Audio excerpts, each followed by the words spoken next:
काय ग? वर ये ना. ए भवानी, तू जरा डोक्यावर फिकावर पडलीस का ग? इथे एवढे मोठे 2 घोडे झोपले तर काय आहे ग तुझं? झोपलेत ना ते मग. ए, तू झोपून मला झोपू दे बरोबर.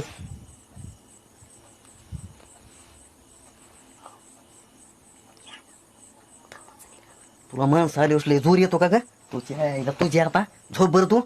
उगाला टकोर खाऊ नको तू.